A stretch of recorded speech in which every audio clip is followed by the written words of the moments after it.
अस्सलाम वालेकुम व्यूवर्स। शुक्र अल्लाह के नाम से जो बहुत ही मेहरबान नहायत रहम वाला है। मैं हूँ किरण और आप देख रहे हैं मेरा यूट्यूब चैनल। तो आज मैं आपसे शेयर करूंगी बहुत ही मज़ेदार से लाहौरी काली मिर्च चने की रेसिपी, जिसको बनाना बहुत ही ईजी है। तो चलिए बनाना स्टार्ट करते हैं। सबसे पहले यहाँ पर मैंने एक कढ़ाई में ले लिया था 1 कप ऑयल, जिसको आपने गर्म कर लेना है। अच्छे से गर्म करना है आपने ऑयल को, बहुत ज़्यादा भी गर्म नहीं करना, उससे क्या होगा कि जो प्याज है ना स्टार्ट पर ही ब्लैक हो जाएगा, जल जाएगा। अब मैं यहाँ पर दो से मीडियम साइज के प्याज ले लिए थे, जिनको मैंने रफली सा काट लिया था, वो ऐड कर देंगे। और अब हम इसको मिक्स कर लेंगे। तो मिक्स करने के बाद आपने क्या करना है कि इसका जो पानी है उसको ड्राई कर लेना है। प्याज को आपने गोल्डन ब्राउन नहीं करना, क्योंकि आगे जाके हम इसका पेस्ट बनाएंगे। यहाँ पर फ्राई में सिर्फ इसलिए कर रही हूँ इससे इसका कच्चापन खत्म हो जाएगा। 3 मिनट बाद देखें प्याज कितने अच्छे से फ्राई हो गए हैं। अब हम इसमें अदरक लहसुन डाल देंगे। 3 इंच का टुकड़ा टुकड़ा मैंने अदरक का लेकर उसको काट लिया था, 2 से 3 जवे मैंने बारीक लहसुन के काट लिए थे। इनको 3 मिनट आपने लास्ट में इनकी भुनाई करनी है। इससे क्या होगा कि इसकी स्मेल खत्म हो जाएगी। नहीं तो अदरक आप इसको 3 मिनट तक फ्राई नहीं करेंगे तो अदरक लहसुन की स्मेल आपके पूरे खाने में आएगी और सारा खाना खराब हो जाएगा। अब मैं इसमें ऐड कर दूंगी टमाटर। 2 मीडियम साइज के टमाटर लेकर उनको मैंने इस तरह से काट लिया था, ये ऐड कर देंगे। टमाटर डालने के बाद आपने इसकी अच्छे से भुनाई कर लेनी है 2 मिनट तक। तो मुसलसल यहाँ पर आप देख सकते हैं कि मैं इसमें चम्मच चला रही हूँ। इसमें क्या होगा कि जो मसाले ना सारे बराबर के फ्राई होंगे, कोई भी कच्चा नहीं रहेगा। तो इसलिए अब हम इसको 3 मिनट तक अच्छे से भून लेंगे। तो 3 मिनट आपने अच्छे से इनकी भुनाई करने के बाद क्या करना है कि इनको किसी भी जूसर ब्लेंडर के जग में डाल के ना इनका अच्छा सा पेस्ट बना लेना है। इससे क्या होगा, जो हमारी ग्रेवी है ना बहुत ही अच्छी बनेगी, क्रीमी सी और थिक सी ग्रेवी बनेगी। जो रेस्टोरेंट वाले हैं, बाहर ढाबा पे जो हम खाते हैं ना चने, वो बिल्कुल ऐसे ही करते हैं। इसलिए आपने इनको इनका पेस्ट बना लेना है। इसमें ऐसे ही चने ऐड नहीं करें। चलिए पेस्ट बना लेते हैं। तो यहाँ पर आप देख सकते हैं कि इस सारे मसाले को मैंने जूसर ब्लेंडर के जग में डालकर ग्राइंड कर लिया था, और इसका कितना अच्छा सा पेस्ट बन गया। और इसकी ग्रेवी आप देख सकते हैं कि कितनी अच्छी लग रही है। अब आपने क्या करना है कि इसकी भी 2 मिनट भुनाई कर लेनी है। और अब हम इसमें 2 मिनट के बाद देखें कि ऑयल ऊपर आना स्टार्ट हो गया। अब हम इसमें ऐड कर देंगे स्पाइसेस। 1 टीस्पून नमक, 1 टीस्पून लाल मिर्च का पाउडर, 1 टीस्पून हल्दी है, 1 टेबल स्पून यहाँ पर मैं जीरा, साबुत जीरा ऐड कर रही हूँ। और 1 टीस्पून ही हम इसमें काली मिर्च ऐड कर देंगे। सारे मसालों को ऐड कर देंगे और अच्छे से आपने इनकी भुनाई करनी है। यहाँ पर मसालों की ये अगर आप अच्छे से भुनाई कर लेंगे ना, तो जो आपके चने हैं वो बहुत ही टेस्टी बनेंगे। अगर आप मसाले की अच्छे से भुनाई नहीं करेंगे तो आपके खाने में फ्लेवर नहीं आएगा। इसलिए आप कुछ भी पकाएं तो आपने मसालों की भुनाई लाजमी अच्छे से करनी है। तो देखिए यहाँ पर 5 मिनट हो गए मुझे भुनाई करते हुए, सारा ऑयल ऊपर आ गया। हम इसमें खड़े मसाले डाल देंगे।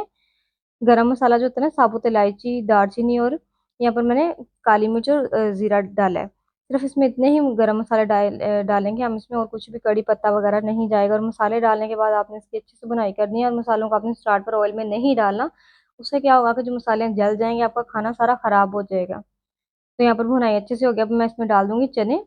तो चनों का मैंने यहाँ पर पेस्ट बना लिया था। चने जब बॉईल करेंगे ना, उसमें से आधा कप चने निकाल कर उसका आपने थोड़ा सा पानी डालकर उसका इस तरह से पेस्ट बना लेना है।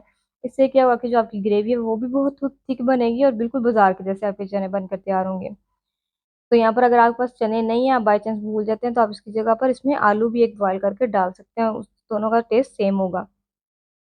तो ग्रेवी को यहाँ पर आपने अच्छे से मिक्स कर लेना है। अब यहाँ पर मैं डाल दूंगी चने, जिनको मैंने रात भर भिगो कर रख दिया था और सुबह मैंने इनको बॉईल कर लिया था।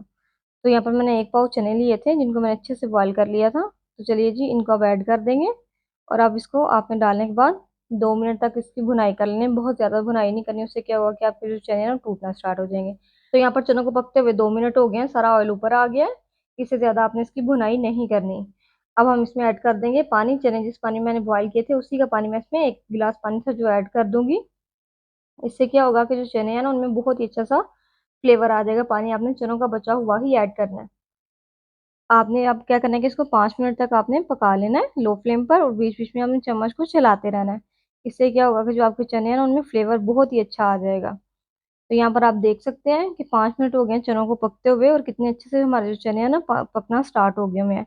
एक दफ़ा चम्मच को चला देंगे। और यहाँ पर मैं इसमें ऐड कर दूंगी कसूरी मेथी 1 टीस्पून। इससे जो है चनों में बहुत ही मज़े खुशबू आती है। और साथ ही हम यहाँ पर इसमें ऐड कर देंगे 1 टेबल स्पून खुश धनिया पाउडर। ये घर का पिसा हुआ है। कोशिश किया करें जब भी मसाले इस्तेमाल करें, घर के पिसे हुए मसाले ही इस्तेमाल किया करें। इससे जो खुशबू और फ्लेवर है बहुत ही अच्छा आता है। बाजार के मसालों में इस तरह से खुशबू नहीं होती। तो यहाँ पर आपने इसको 3 मिनट अच्छे से पका लेना है, ताकि जो मसाले ना अच्छे से पक जाए। 3 मिनट के बाद आप देख सकते हैं कि मैंने 3 मिनट इसकी मुसलसल बनाई की है, और चनों का जो कलर है ना काफ़ी चेंज होना स्टार्ट हो गया है। अब हम इसमें ऐड कर देंगे 1 टीस्पून गरम मसाला पाउडर, और साथ ही हम इसमें ऐड कर देंगे 1 टेबल स्पून काली मिर्च का पाउडर। दोनों चीज़ों को डालकर आपने अच्छे से मिक्स कर लेना है। और इसको 2 मिनट तक आपने पका लेना है। तो यहाँ पर आप देखें, यहाँ पर मैं मुसलसल इसमें चम्मच चला रही हूँ ताकि चने जो वो नीचे ना लगे। मुसलसल आपने इसमें चम्मच को चलाते रहना है। तो यहाँ पर हमारे मज़ेदार से चने आप देख रहे हैं कि बिल्कुल तैयार हो गए हैं। आप लोग भी ज़रूर ट्राई कीजिएगा, कमेंट्स में मुझे ज़रूर बताया करें कि आपको मेरी रेसिपी कैसी लगी। और अगर आप मेरे चैनल पर नए हैं तो मेरे चैनल को सब्सक्राइब करें, लाइक करें, शेयर करें और साथ ही बेल के बटन को भी प्रेस कर दिया करें ताकि मेरी आने वाली हर नई वीडियो का नोटिफिकेशन सबसे पहले आपको मिलता रहे। आप लोग मुझे ज़रूर बताइएगा कि आपके जो चनों की रेसिपी है वो कैसी बनी। दुआओं में याद रखिएगा। मुझे दीजिए इजाज़त। अल्लाह हाफिज़।